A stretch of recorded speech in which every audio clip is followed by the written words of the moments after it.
Okay, well, welcome everyone. Good afternoon, everyone. Many thanks for registering for our third talk in the current SCI Trilogy series on sustainability. My name, if you don't know, is Tim Reynolds, and I'm chair of the SCI's Public Evening Lecture Committee that is tasked with organising SCItalks. And I'm really pleased to be chairing this particular talk. Now, regular attendees to these sessions will know that we have a Q&A session at the end, after Rupert's talk. So you can ask a question at any time during the presentation via the questions box.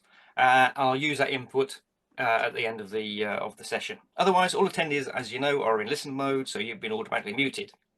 Now, today's talk is from Rupert Posner, who is head of Sustainability Advocacy for the Unilever's home care business.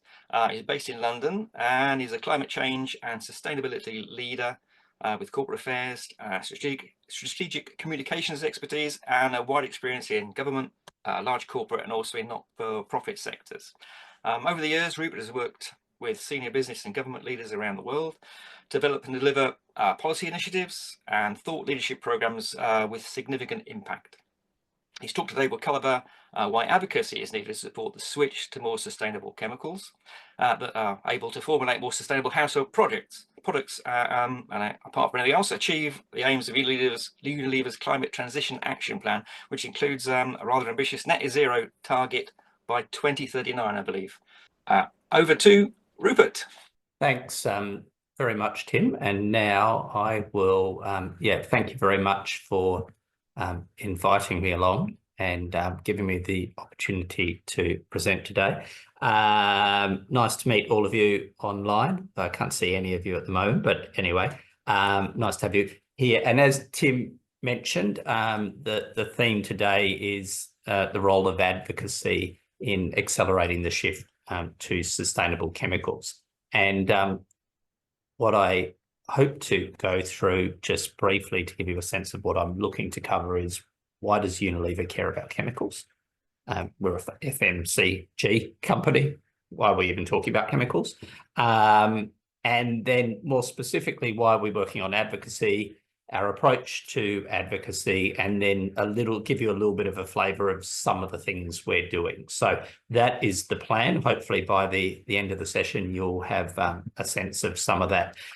Now, I suspect most of you know who Unilever is, so I will not go into too much detail about us. You know, obviously, large company, global headquarters here in London, with brands that have been around for a long time. And so here are some of the home care brands. You're probably familiar with others, Marmite, I think, and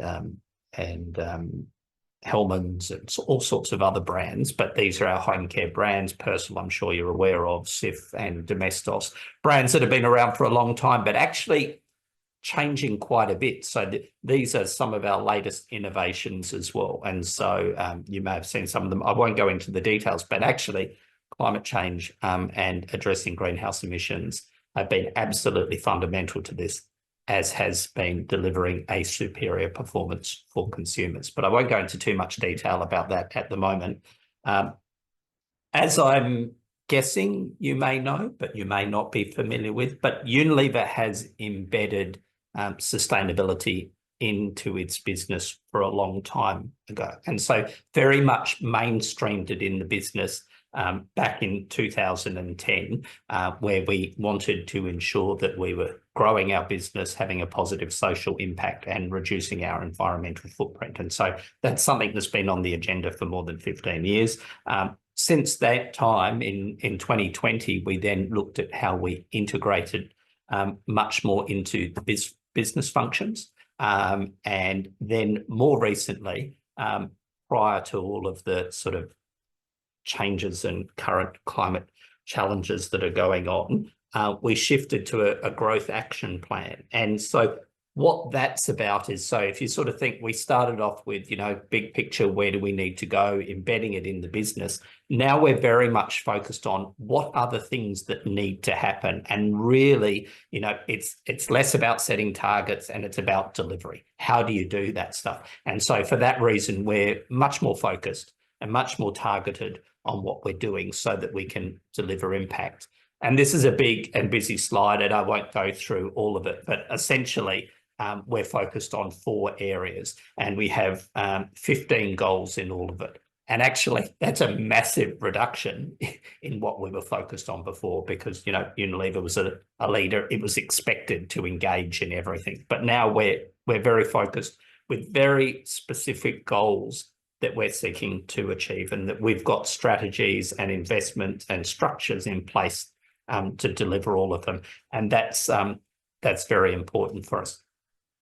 I won't read through all the things that are there.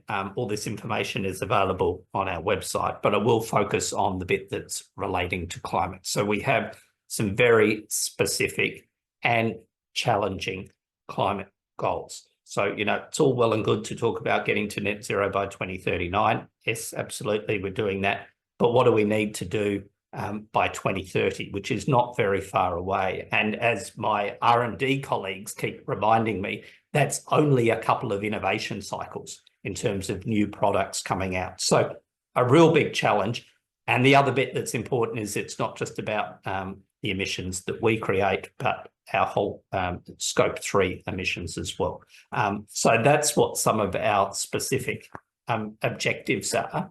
And if you're focusing on the home care business, which is where I work and is the biggest part of our emissions, you can see that ingredients completely dominate our footprint.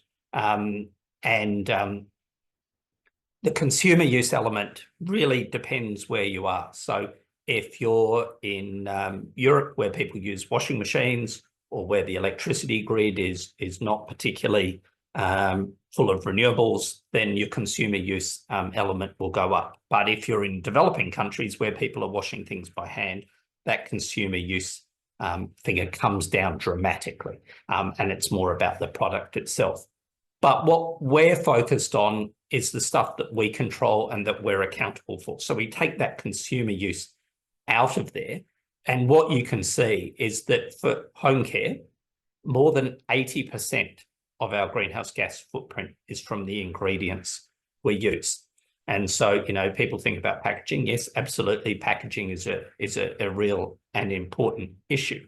But from a greenhouse point of view, packaging is tiny. Factories, transportation, all really important things to do, absolutely. But for us, we've actually done a whole lot in that area.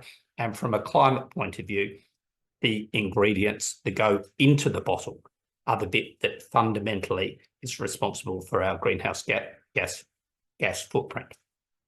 The other bit, which I'll go into more detail, is it's not just the way they're made, but what those ingredients are made from, and that's the degradation or end-of-life emissions. But I'll talk about that a little bit more in a moment.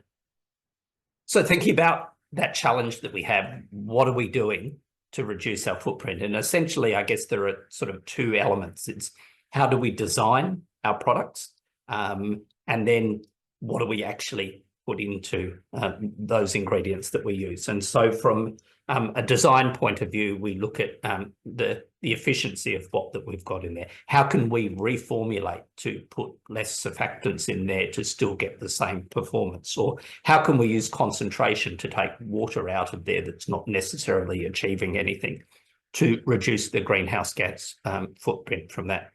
And then the other bit is those ingredients that do go in, how do we ensure that they have the smallest footprint that is possible? And so that relates to how you manufacture them, and then actually the ingredients themselves. And so we've delivered some really good improvements. So 40 to 50% reduction in the greenhouse footprint of our products per dose over the last decade. So dramatic improvements being done by how we redesign the ingredients that are going in there. But, you know, 50% reduction, that's really good, but we need to get to 0. So there's quite a lot more of a challenge that's ahead of us.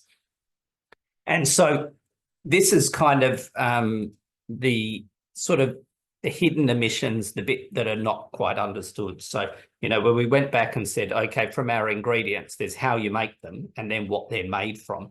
And essentially, the challenge is that most chemicals are made from fossil oil.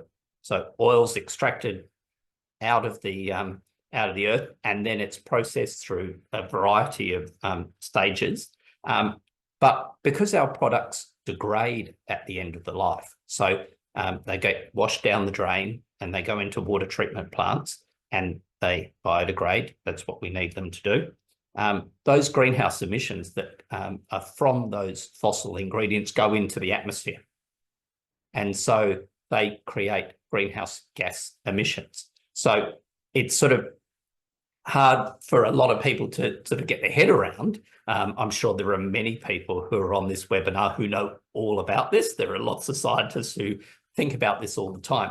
But the challenge is many people don't think about that. But this is essentially the challenge we have from the material ingredients, what they're made from rather than how they're made. So if we shifted everything and made everything from renewable energy, which absolutely is the way we want to go, we're still going to have greenhouse gas emissions from home care products unless we change the feedstock that's used to make those ingredients. And so, you know, this is, I don't know, is it a Brussels or a Westminster bureaucrat or politician? You know, there's lots of talk.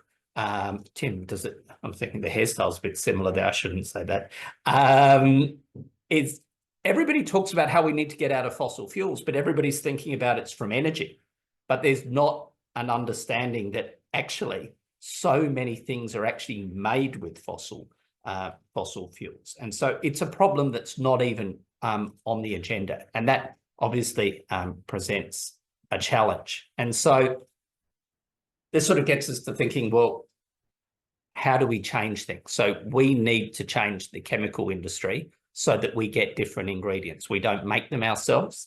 We buy them from other suppliers. And so we sort of think, well, what needs to change? Well, businesses will shift if they see an advantage. You know, same as human behavior. If you see a good reason to do something different, then you will do something different. Or if there's a risk if they don't do that. And so for some companies, that will be enough. And for some, you know, we're a big enough customer that asking them to change will deliver them to do that. But not all of them will. And certainly, you know, we're a large company, but in the chemical sector, you know, we're not a big player. So we need to have other forms of encouragement to get those businesses to change. And we all know that governments can be a good source of encouragement, either with carrots or sometimes with sticks. But the challenge is, how do you get governments to implement policy if they're not even aware of it and they don't think it's important? We all, you know, we're all very aware of the sort of political environment at the moment, is that it's really hard for policymakers and governments to think about, you know, too many things at the same time. And so why are they going to think about this if they don't even know it's a problem? You know, it's very hard to get a policymaker to come up with a policy to fix a problem they're not even aware of. And then even if they are aware of it, where's the push or where's the pressure to encourage them to do something about it? And so NGOs, civil society can play a useful role in that. Businesses can help do that. But if NGOs aren't even aware of the issue, apart from, you know, some, you know, very focused individuals who know a bit about the issue, who's putting the pressure on the government to do that? And if businesses don't see the need to get engaged and they're not engaging government, it's very hard to get government to do that as well. And we know that governments are risk averse, so they don't like to introduce policy unless they think there's support for it. And so they like to know that companies, for example, can deliver on, you know, targets or mandates or policies that they're putting in place. They need to feel comfortable that they're not going to get a backlash from civil society from introducing policy. So if you sort of think about this whole process, it's quite a challenge because it's not really on the agenda. it certainly has increased in the last couple of years, but it's certainly not on the agenda in the same way that shifting to renewable energy for how our electricity is produced, for example. So with that in mind, this is kind of our approach to addressing some of these issues. And we think there's a real need to raise awareness of the need to shift from oil and fossil-based feedstocks for chemicals, because we still need carbon. One of the interesting challenges is that, there was a discussion within our organisation, a company a few years ago, about we don't want to decarbonise chemicals because we still need carbon. Carbon's an essential ingredient in making these materials. We actually need to defossilise and shift to a different form of carbon. And one of the challenges was there's no such word as defossilise. It's not, we're only talking about decarbonise, but that doesn't actually represent the challenge that's there. And some people said, well, we can't even use this term. It doesn't exist. But actually now there has been a change in, engagement through the Royal Society, for example, talking about this term. We've seen Draghi in an EU document talk about this. And so now that's become a word, and we're starting to get greater understanding of the need to shift this. So we need to talk about the issues. We need people to understand that. Another thing that we think is very important and we're focused on is how do we build a coalition?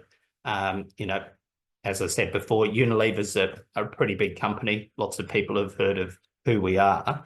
But in terms of the chemical industry, we're a relatively, we're a very small player. And so how do we bring more organisations and companies together to build support and momentum for change?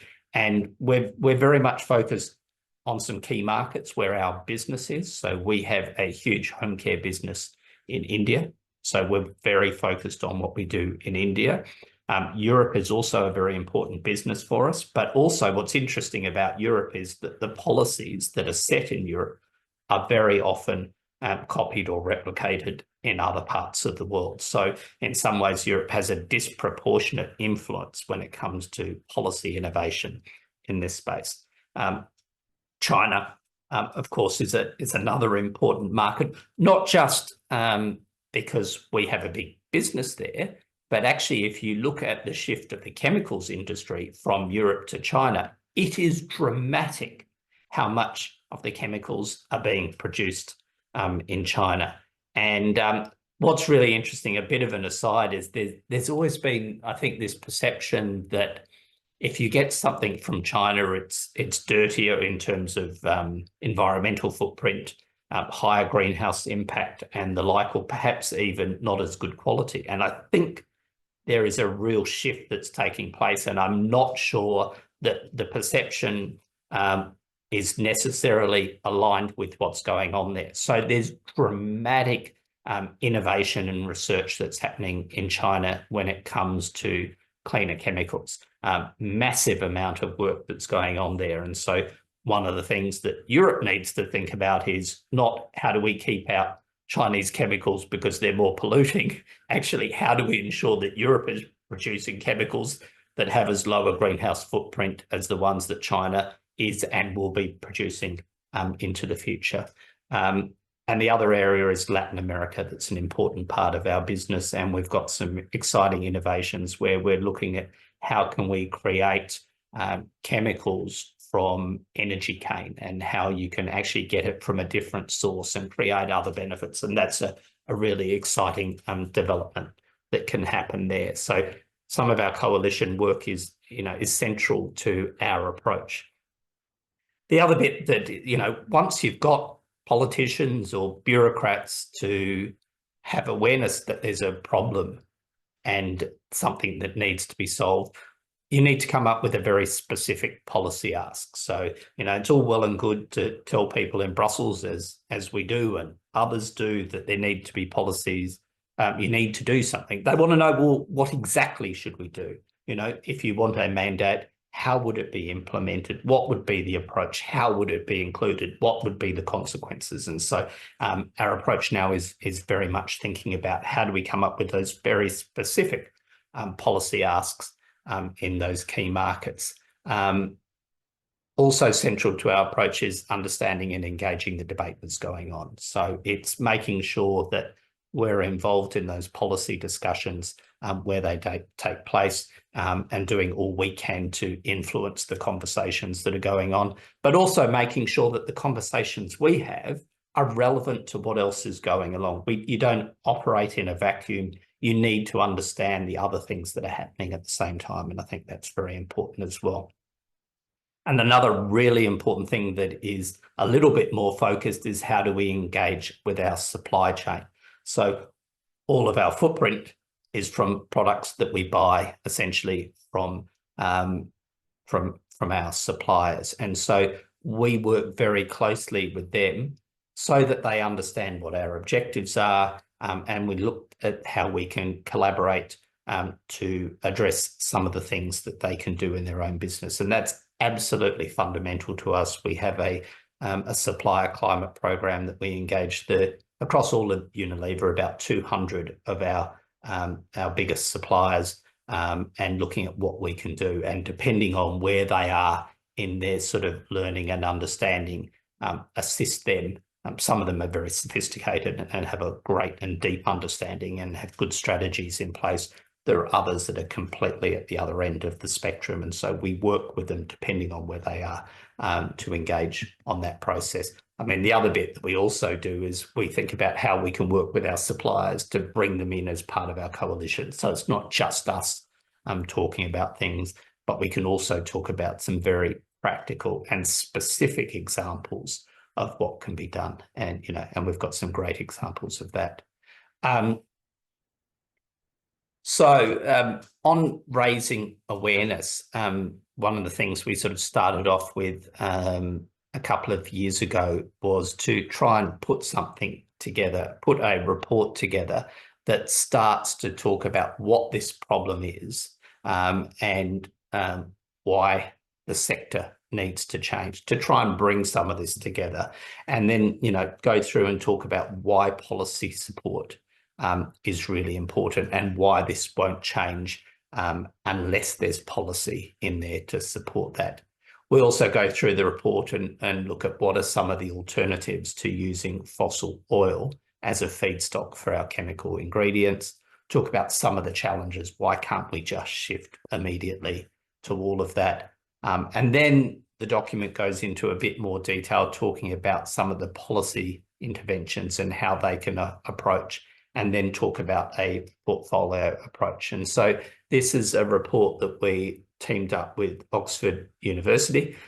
They've got some deep experience in this, and as do we, and thought about how can we bring this together in such a way that can be useful to provide greater awareness of what the issue is and use it as an opportunity to engage. Now that report's up on our website, so if you want a copy of it, there's you can see that. And so essentially, I'm not going to go into all the details of the report. This is not a technical presentation. SCI has lots of amazing technical people who will talk about all of these issues and give some great presentations. But just to give you a taste of what's in there, essentially what this is trying to do, and it's a report that we certainly want to get to policymakers, is, got a schematic showing the emissions related to the formulation of chemicals. And the important bit is that we're talking about that biodegradation element.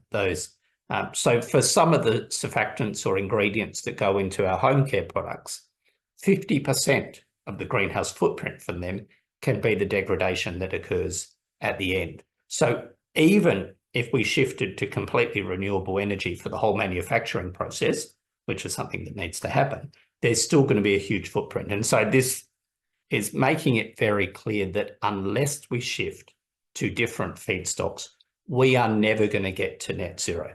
And while there are a whole bunch of things that are easier and quicker to do that we can do right now, absolutely, and we should be doing all of those, unless we start to tackle that biodegradation issue, we are never going to be able to achieve those net zero targets. this then sort of talks about some of the issues of why policy support's needed and why it can't just happen on its own. And so one of the challenges, as I'm sure you can be aware of, is this is a highly competitive market. And so, you know, we can't just spend extra money and hope that consumers will pay more for a green product. In fact, our experience and research makes it very clear that there is a very big difference between what people say they're willing to pay for green products and what they actually do. So we do know for sure that absolutely critical for people is having a great product that delivers. That's what they want. They want something that cleans, that gives them the fragrance or the performance or whatever it is, that they love using it. And that's absolutely fundamental.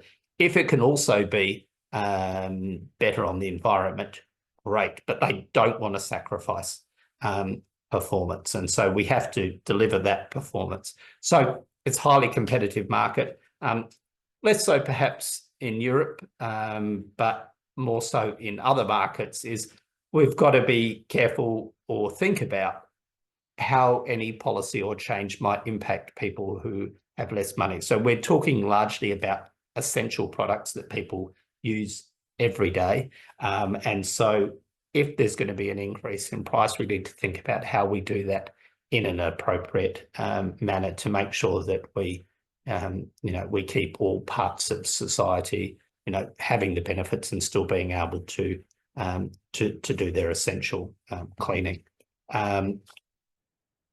And then again, the report, I'm not going to go into the details here. I think it's the type of stuff that SCI covers, and there are great people who are working on it. But the report seeks to show what are some of those alternatives that could be used, what are the final products that they could be put into, and then, you know, the line sort of shows the degree of maturity that is there. So absolutely, there are alternatives that are there. But clearly, it's as we look to the next. Oh no, here's another one here. This looks again at the degradation issue. So essentially, if we move to bio-based feedstocks, the greenhouse emissions still occur at the end. So when the product degrades, CO2 still goes into the atmosphere as if it were a fossil ingredient. The difference with a bio-based feedstock is the process is circular. So it's taking CO2 out of the atmosphere, you're using it in a product, the CO2 comes out, it's absorbed again and used by another bio-based ingredient. So you've got a circular process as opposed to the fossil-based one, which if you're talking about billions of years, maybe it's circular, but it takes a very long time for those fossil fuels to be made renewable. So essentially they're not.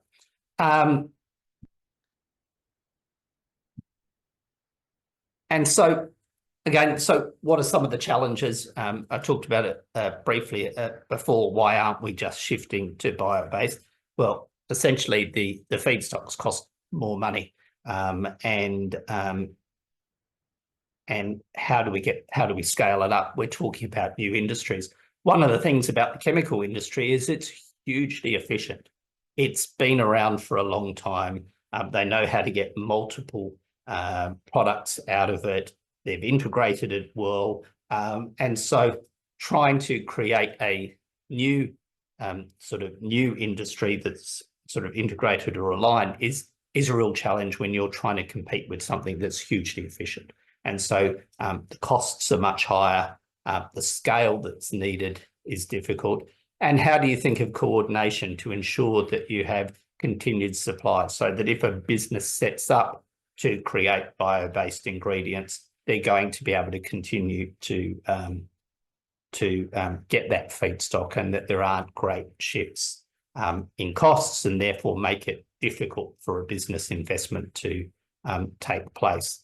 And also the other thing that's worth thinking about is how do you get coordination across different sectors? So, for example, you know, you might be aware that there are subsidies or encouragements to encourage aviation fuel, sustainable aviation fuel, so that we can shift to in the same way to a bio-based alternative that has a lower greenhouse footprint.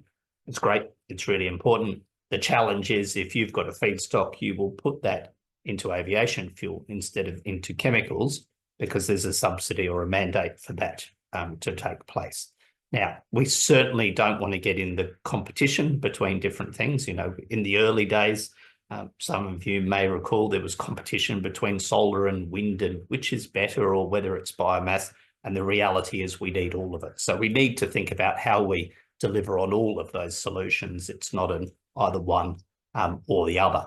But the challenge at the moment for chemicals is that feedstocks will go into aviation fuel because there's a demand for them, which will put the price up, which will make it more difficult. And then what the report tries to then look at is what are some of the, policy interventions that can be done. So in the climate space, there's, a lot of talk about a price on carbon and, an emissions trading scheme and the like as a policy intervention to essentially get rid of that externality, the greenhouse pollution that's in there. Now, that's great and it's important and it should be included and it should also look at end-of-life emissions. But, of course, price alone is not going to support the change. It is not going to be sufficient. And so there needs to be a whole strategy to encourage the shift for that to take place. And this is just some of the different policy measures that are suggested in the report. There are lots of things that can be done, and it very much depends on the market and the political environment and the economy that's there, which ones that you would pick to work on those together. And so the suggestion in the report is the idea of designing a portfolio approach. So you look at a range of policies that come together that would enable the transition, and that image there is what happened with renewable energy. So, for instance, I'm sure many people can remember how expensive, solar and wind used to be, and now we've got to the situation where it is cheaper than fossil-based energy. And that's because there were a variety of policies in place, from R&D at the early days to public to procurement to then setting obligations. And so a similar approach should be used to address this sector. The one caveat is that the time that it took for us to support renewable energy was many decades. And so if you think about some of those R&D grants and the beginning of renewable energy directives and the like, it's been quite a while ago. And so the challenge is if we're going to shift the chemical industry, we don't have that sort of time frame. So we need to move really quickly. And in some ways, you might argue that this is a more complicated sector than renewable energy. So it's not just building a wind farm and connecting it into the grid. I know renewable energy is not that simple, but this is, you've got very many more players in the value chain. And so how you bring all of that together is a policy challenge and one that we don't have a huge amount of time for. Then sort of thinking about, well, what do we do when we've got these reports? It's all good to put them out. So this gives sort of an illustration of some of the work that we've been using to try and bring that report to life and take it to the people who matter. So, we had a session for policymakers in Brussels where we had the chemical industry head, we had Oxford ourselves and EU Commission officials, and then in the audience, a whole range of policymakers from different countries and different departments talking about what that might mean. We took the report to a conversation to the American Cleaning Institute annual Congress. You might go, why do you go to America? The reality is this event is where all the cleaning industry comes together. And so all of the players who are involved with that globally get there. So how do we push that on the agenda? How do we ensure that it's not just us talking about it? And then we also did an event as part of Climate Week, thinking about who are some of those stakeholders, who are those other influential people, including environmental organisations, to make sure that they're aware of the issue and start to get them engaged in it as well. And this is just a couple of pictures of some of the work that we're doing with different organisations and around the world. So India, the big picture down there, we've done a lot of work. That's an event that we held with all of our suppliers. And then on the far right, we've teamed up with an organisation and I'll talk a little bit more about that later, to build the coalition in there. CEFIC, which is the European Chemicals Industry Association, and arguably the most influential sort of lobby group in Brussels, is one that we're actively involved in, and trying to get its support and its support of its members to engage on this issue. We're also working with the World Business Council for Sustainable Development, which you may have heard of, which has some of the leading companies around the world, including many chemical companies and other companies along the value chain, to think about how can we work together some of those issues. And then the small picture there, Tencent owns WeChat, you might be familiar with, amongst a range of other things. It has a global prize for innovation now on this issue that we're partnering with them on. And so that prize is not just for innovators in China, but right around the world. But obviously that's an important part of the market to get involved with. And then just sort of saying before, okay, well, we need to get into the policy discussion of what's going on. So we just released this month, again in Brussels. That picture looks remarkably similar to the other one, but it's actually 12 months later with a new topic, some different participants, but more countries involved. And so we put out another paper to sort of continue that conversation in Europe. And it's like, well, what is sustainable? So, one of the challenges that we have is that some people might argue that if we shift from fossil-based feedstocks for chemicals and shift to bio-based, does that mean you're clearing land or you're competing with food? Now, you could, but you also don't have to be. And so we don't want this to be a sort of false debate between bad bio-based and, compared with bad fossil. You can have good bio-based. And so it's thinking about, well, what is sustainable and what would be the right way to do it? Because if we're going to do a transition, we want to make sure that we do it right. And so this begins that conversation about what would be good and what would be appropriate and how do you do that. It does some analysis of some of the EU policies, some of the US policies as well, and then again engaged with policymakers in Brussels, and something that we will continue to have the conversation. That'll be up on our website as well shortly. And then I talked about India, a key market for us.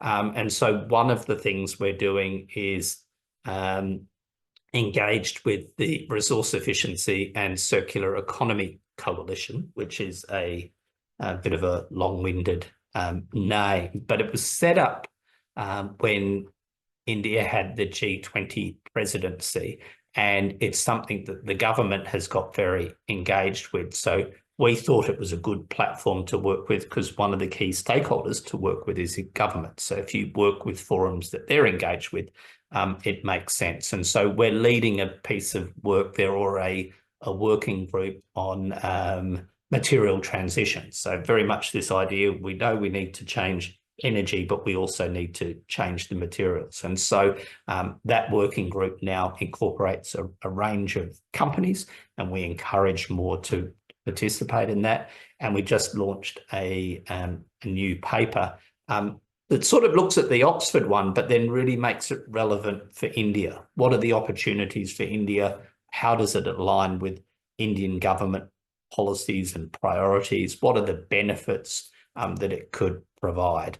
And so we've worked with a coalition on that. We've engaged with a number of academics to get their expertise and put some really locally relevant information in there. And we launched that last month in India. The introductions written by the secretary of the department there. It was launched by one of their ministers, and we're really keen to use that as an effective tool to kickstart the debate and discussion, and then through that working group really look at how can we work together to put this issue on the agenda.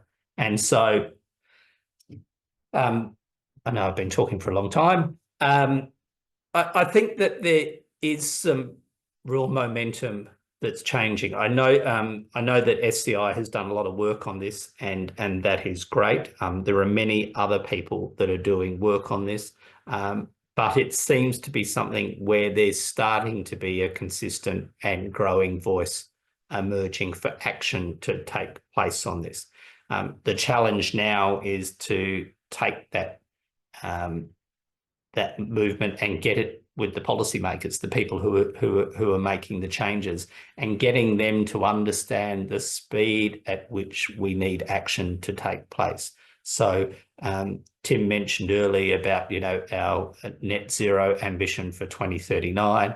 I think I said it was 2 sort of innovation cycles for our products that are coming through. If you think of the sort of investments that are required by businesses and how long it takes to get approval, I see how long it takes to get approval for a housing development at the moment. So could you imagine about getting investment in major projects? We don't have a whole lot of time. We don't have a whole lot of time. And so we need to move swiftly. Saying that, I do think there's good reason to be optimistic. Governments are getting interested in this far more quickly and easily than perhaps they were 12 months ago. And so there is a challenge. There's an opportunity, I think, to harness some of that. And how do we get them to get together? We've got the COP, the climate meeting in Brazil at the end of the year. That's interesting because they're very focused on the bioeconomy. Countries are very interested in the bioeconomy and innovation. And if you, think about some of the opportunities that bio-based ingredients have, it's quite phenomenal.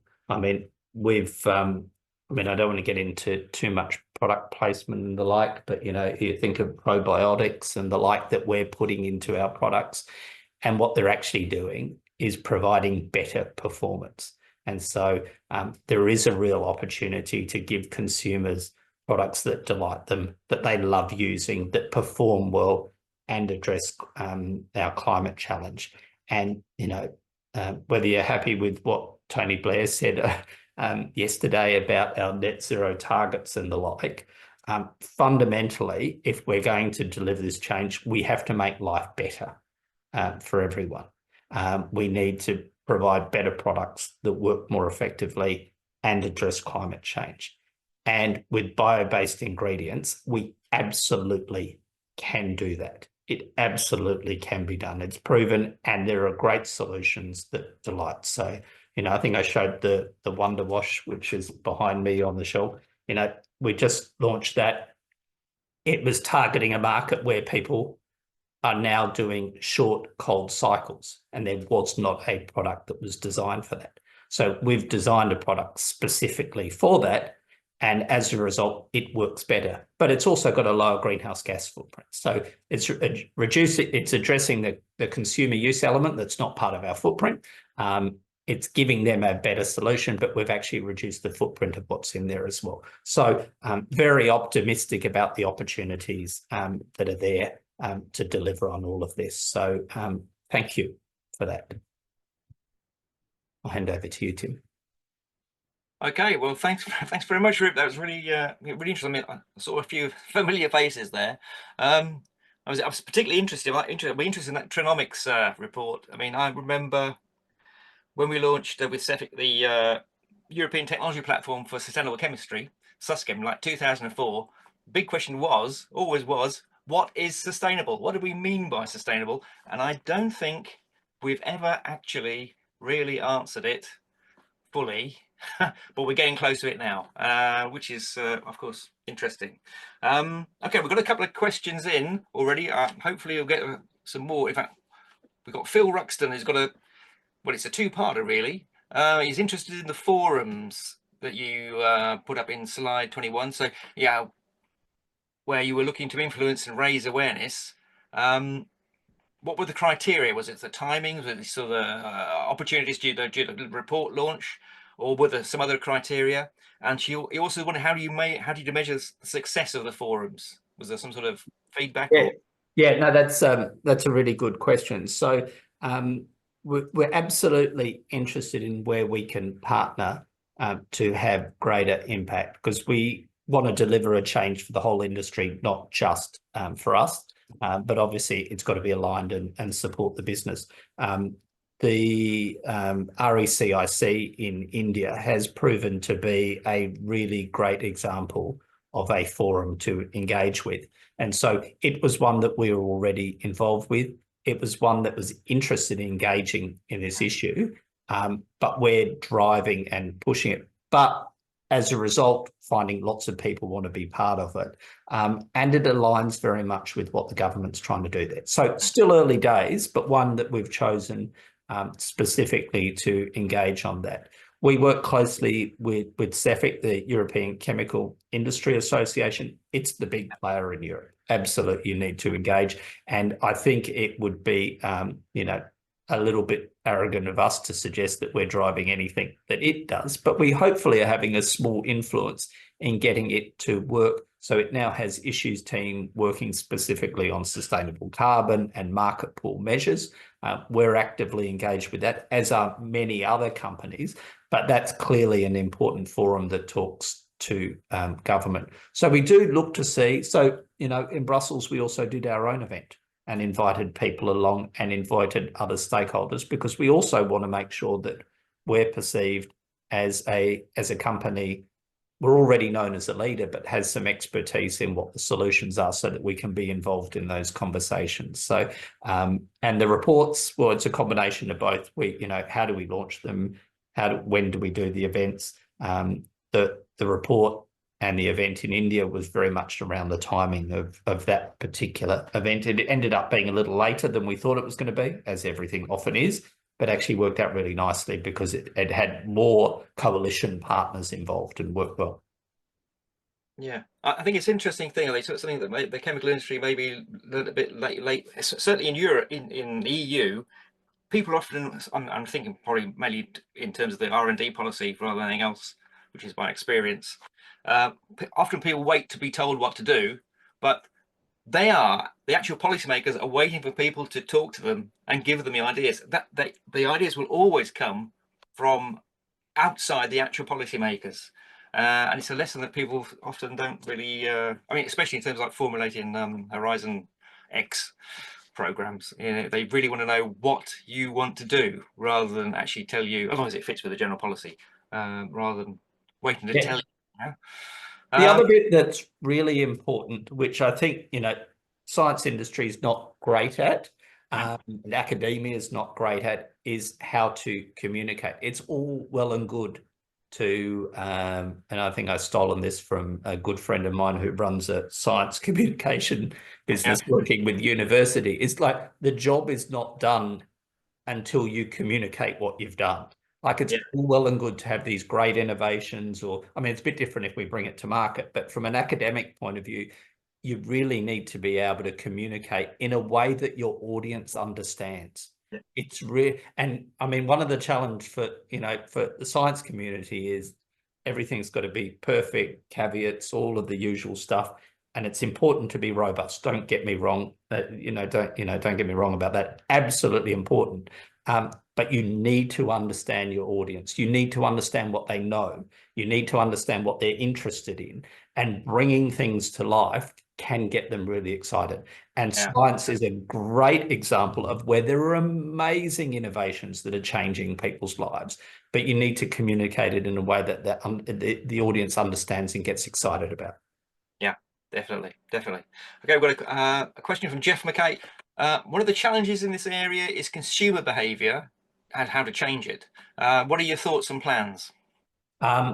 Yeah, interesting. Now, I've always thought that we need to fix the problem for consumers. So, we know that if we put a green product on the market, and a not green one, and the green one costs a bit more, consumers are not going to buy it.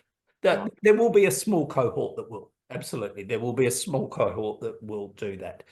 But we need to fix everything so that everything we sell is better for consumers. There are some consumer behaviours that are really good from a sustainability point of view. So, for example, interest in short, cold washers. They want to do that because they don't have much time and they can save money by using cold water. So for the first time, as I mentioned before, and it sounds like a sales pitch, is, we came up with Persil Wonder Wash that's specifically designed to do that. So it enables the consumer to change their behavior and get a better outcome.